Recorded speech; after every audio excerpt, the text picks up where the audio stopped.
આજે આપણે બનાવીશું શિયાળાની સ્પેશિયલ વાનગી ગરમા ગરમ અને ક્રિસ્પી લીલવાની કચોરી. આ કચોરી બહારથી એકદમ ખસ્તા અને અંદરથી ચટપટી બને છે. તો ચાલો ફટાફટ રેસીપી શરૂ કરીએ. સૌપ્રથમ આપણે કચોરી માટેનો લોટ તૈયાર કરીશું. એના માટે એક બાઉલમાં લઈશું 3 કપ ઘઉંનો લોટ. સાથે ઉમેરીશું 3 મોટી ચમચી તેલ અને સ્વાદ મુજબ મીઠું ઉમેરી લઈશું. હવે તેલને લોટમાં બરાબર મિક્સ કરી લઈશું અને થોડું પાણી ઉમેરતા જઈને એનો લોટ બાંધી દઈશું. લોટ પૂરી જેવો સહેજ કઠણ રાખવાનો છે, જેથી કચોરી સરસ ક્રિસ્પી બને અને તેલ ઓછું પીવે. લોટ બંધાઈ જાય એટલે ઉપરથી 1 ચમચી તેલ નાખી દઈશું અને એકવાર ફરીથી એને કૂણવી લઈશું. હવે કચોરી માટેનો લોટ બનીને એકદમ તૈયાર થઈ ગયો છે. તો હવે એને ઢાંકીને 20 મિનિટ માટે રેસ્ટ કરવા દઈશું, જેથી કચોરી એકદમ સરસ બને. હવે આપણે સ્ટફિંગની તૈયારી કરીએ. એક તપેલીમાં પાણી ગરમ કરવા મૂકીશું. તેમાં થોડું મીઠું એડ કરીને 2 કપ તાજી તુવેરના લીલવા ઉમેરીશું. તેને ઢાંકીને 15 મિનિટ સુધી બરાબર બાફવા દઈશું. 15 મિનિટ પછી એકવાર ચેક કરી લઈશું. જો લીલવા હાથેથી મેશ થઈ રહ્યા છે તો એ બરાબર બફાઈ ગયા છે. હવે લીલવાને પાણીમાંથી નીકાળીને એક ઘરણીમાં કાઢી દઈશું, જેથી વધારાનું પાણી નીકળી જાય. જો લીલવામાં પાણી રહી જશે તો તમારું સ્ટફિંગ ઢીલો થઈ જશે અને કચોરી વણતી વખતે ફાટી શકે છે. હવે લીલવાના દાણાને અધકચરા મેશ કરી લઈશું. ધ્યાન રાખજો કે સાવ પેસ્ટ નથી કરવાની, થોડા આખા અધકચરા રાખવાના છે. આપણે એવું સ્ટફિંગ જોઈએ છે જેમાં થોડા આખા દાણા દેખાય અને થોડો ભાગ મેશ થયેલો હોય. આનાથી જ્યારે તમે કચોરી ખાશો ત્યારે તુવેરનો નટી સ્વાદ આવશે. હવે એક પેનમાં 3 ચમચી તેલ ગરમ કરીશું. તેલ ગરમ થાય એટલે તેમાં જીરું, હિંગ, વરિયાળી અને તલ ઉમેરીશું. ત્યારબાદ ઉમેરીશું 3 ચમચી આદુ મરચાંને ક્રશ કરીને. તેને મીડિયમ ફ્લેમ પર સાંતળી દઈશું. જ્યારે આદુ મરચાં સારી રીતે સતળાઈ જાય ત્યારે એમાં એડ કરીશું 1 કપ ઝીણું સમારેલું લીલું લસણ. લસણ નાખવાથી કચોરીમાં સુગંધ અને સ્વાદ બંને સરસ આવશે. લસણને પણ સારી રીતે સાંતળી દેવાનું છે, જ્યાં સુધી એનો રો ટેસ્ટ જતો ના રહે. હવે મસાલા એડ કરીએ.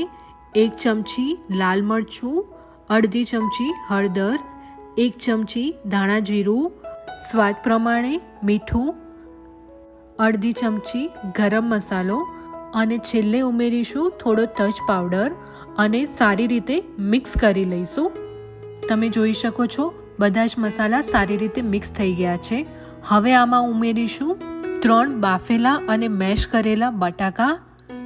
સાથે ઉમેરીશું 1 કપ પલાળેલા પૌવા અને ઉમેરીશું આપણે તૈયાર કરેલા લીલવા.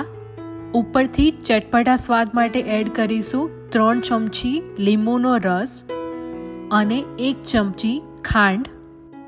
હવે બધી જ વસ્તુઓ સારી રીતે મિક્સ કરી લઈશું. આમાં લીંબુનો રસ અને ખાંડ ઉમેરવાથી લીલવાના સ્વાદને બેલેન્સ કરે છે અને કચોરીને ચટપટો ગુજરાતી સ્વાદ આપે છે. હવે ગેસની ફ્લેમને બંધ કરી દઈશું અને ઉપરથી ઉમેરીશું લીલા ધાણા અને ફરીથી એકવાર બધી જ વસ્તુઓને મિક્સ કરી દઈશું. તો હવે આપણી કચોરીનું સ્ટફિંગ પણ તૈયાર છે. હવે લોટમાંથી એક સરખા નાના લીંબુ જેવડા લુવા કરી દઈશું. તેને હથેળી વચ્ચે મસળીને એકદમ સ્મૂથ કરી લઈશું, જેથી વણતી વખતે કિનારીઓ ફાટે નહીં. હવે આ લુવાને પૂરીની જેમ વણીશું. ધ્યાન રાખીશું કે પૂરી બધેથી એક સરખી હોવી જોઈએ, બહુ જાડી નહીં અને બહુ પાતળી પણ નહીં. વણેલી પૂરીની બરાબર વચ્ચે 1 ચમચી લીલવાનો મસાલો મૂકીશું. પૂરીને વચ્ચેથી વાળીને અર્ધચંદ્રાકાર ઘૂઘરા જેવો આકાર આપીશું.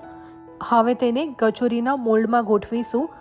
જોરથી દબાવીશું. આનાથી કચોરીની કિનારીઓ એકદમ મજબૂત રીતે પેક થઈ જાય અને તેલ અંદર જાય નહીં. મોલ્ડની બહારનો લોટ વધારાનો જે નીકળે છે તેને ખેંચીને દૂર કરી લઈશું અને છેલ્લે મોલ્ડ ખોલીને કચોરીને હળવેથી બહાર કાઢી લઈશું. આવી જ રીતે બધી કચોરી બનાવીને તૈયાર કરી લઈશું. એના પછી એક કઢાઈમાં આપણે તેલને ગરમ કરવા મૂકીશું. તેલ ગરમ થાય એટલે મીડિયમ ફ્લેમ પર કચોરીને ગોલ્ડન બ્રાઉન અને ક્રિસ્પી થાય ત્યાં સુધી આપણે એને તળી લઈશું. અહીંયા આપણે ધ્યાન રાખીશું કે કચોરીને મીડિયમ ફ્લેમ પર જ તળવાની છે, જેથી તે એકદમ ખસ્તા બનશે.